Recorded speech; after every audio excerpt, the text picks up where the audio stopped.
When you think of the Gulf War back in 1991, you probably picture a really quick, decisive conflict, right?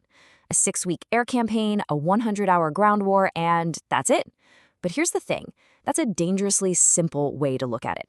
The real story actually starts more than a century ago, and believe it or not, its consequences are still shaping the world we live in today. So in this explainer, we're going to trace that long shadow and show you how the fall of an ancient empire led directly to some of the biggest conflicts of our time. To really get what happened in 1991, we have to rewind the clock, way back. This quote from the historian Marin Kamrava is a perfect place to start because it flips a common idea on its head. For centuries, the Ottoman Empire wasn't just some unified caliphate, it pretty much acted like a colonial power. Its provinces were there to serve the capital Istanbul, and that held back local growth and planted seeds of resentment that would eventually explode long after the empire was gone. All right, so here's how we're going to break it all down. First, we'll look at how the map of the Middle East got completely redrawn. Then, we'll dive into the mind of Saddam Hussein, a story of both ambition and pure desperation. After that, we'll get into the devastating consequences of the war. And finally, we'll trace its unfinished legacy, which, you'll see, stretches right into the modern day. Okay, so our story really kicks into high gear right after World War I. The old Ottoman Empire, which had been around for centuries, finally collapses. And that leaves this massive power vacuum. Guess who steps in to fill it? Yep, European colonial powers, and they've got their pens and rulers ready to draw some new lines on the map.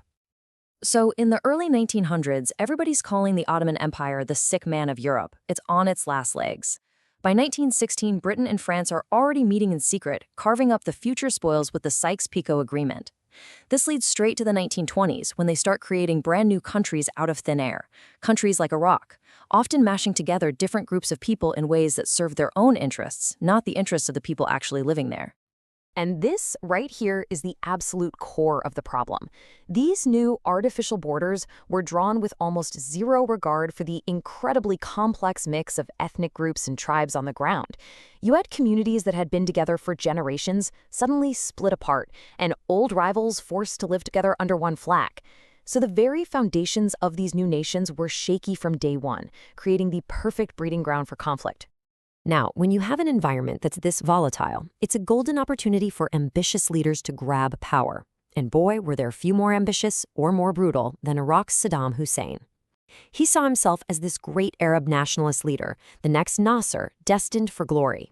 But his road to the Gulf War wasn't just about ambition. It was also about sheer desperation. This quote really nails his mindset in 1990. You see, Saddam had just gotten out of a horrible 8-year-long war with Iran.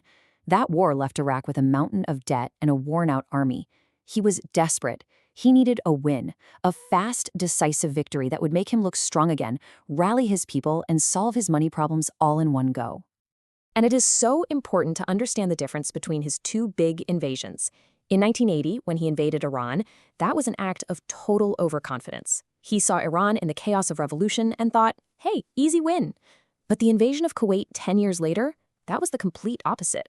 It was an act of panic, a wild gamble by a leader who was totally backed into a corner by debt. And that gamble, it backfired spectacularly. The invasion of Kuwait on August 2nd, 1990, set off immediate global outrage. The United Nations hit Iraq with sanctions, and the United States put together this huge international coalition.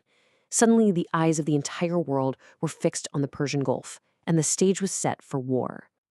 Now, the military part of the war, Operation Desert Storm, was, for the coalition, a stunning success. But all the victory parades and celebrations hid a much darker, much more complicated reality on the ground. The end of the fighting was actually the beginning of a whole new set of disasters for the environment, for the people of the region, and for the soldiers themselves. As his army was being completely routed, Saddam Hussein unleashed one last, vengeful act of destruction. He ordered his troops, as they were retreating, to set fire to Kuwait's oil fields.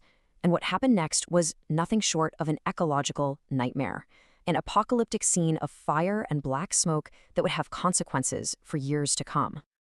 The numbers here are just staggering. It's hard to even wrap your head around them. More than 700 oil wells were set on fire, pumping toxic smoke into the air that literally blocked out the sun. 11 million barrels of crude oil were dumped into the Persian Gulf, wrecking the coastline. And on top of all that, nearly 2 million landmines were left scattered across Kuwait. a deadly legacy for anyone who lived there. But the consequences weren't just felt in the Gulf. After they returned home, veterans from the coalition forces started reporting this strange, debilitating mix of symptoms. It soon got a name: Gulf War Syndrome, a mysterious illness that would end up affecting tens of thousands of service members. The symptoms were all over the place: chronic fatigue that wouldn't go away, nerve pain, skin rashes, breathing problems. For decades, the cause was a total mystery. Theories pointed to everything from depleted uranium in shells to the fumes from those oil fires, even to possible exposure to small amounts of nerve agents. The debate is still going on, but for the thousands of veterans who suffered, the war never really ended. And that brings us to our final section, the war's unfinished business. Because the ceasefire in 1991 wasn't really an endgame. In a lot of ways, it was just the start of a new, much more complicated chapter of conflict in the Middle East, one that would lead directly to another war just over a decade later.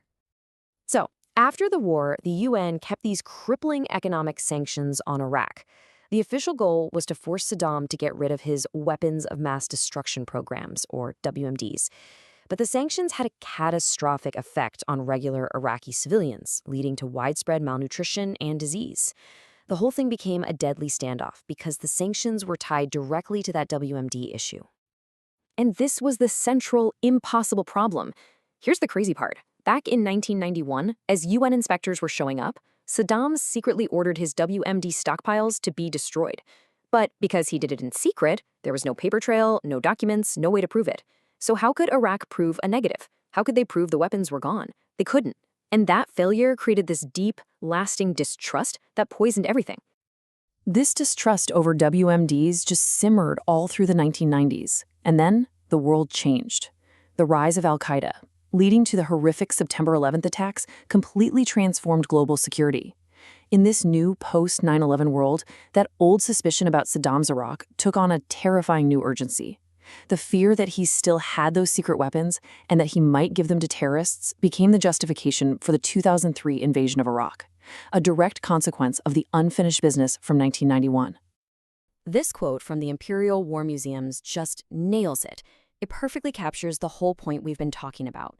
A war that lasted only a few months set off a chain reaction: sanctions, suffering, suspicion, and then a second, much longer war.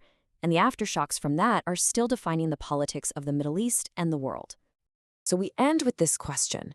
We like to think of wars as having neat little beginnings and endings, but when you trace the long shadow of the Gulf War, from the colonial lines drawn on a map, to the environmental ruin, to the unresolved question of WMDs that sparked another huge conflict, you really have to ask yourself, has this war, in all its forms and all its consequences, ever really been over?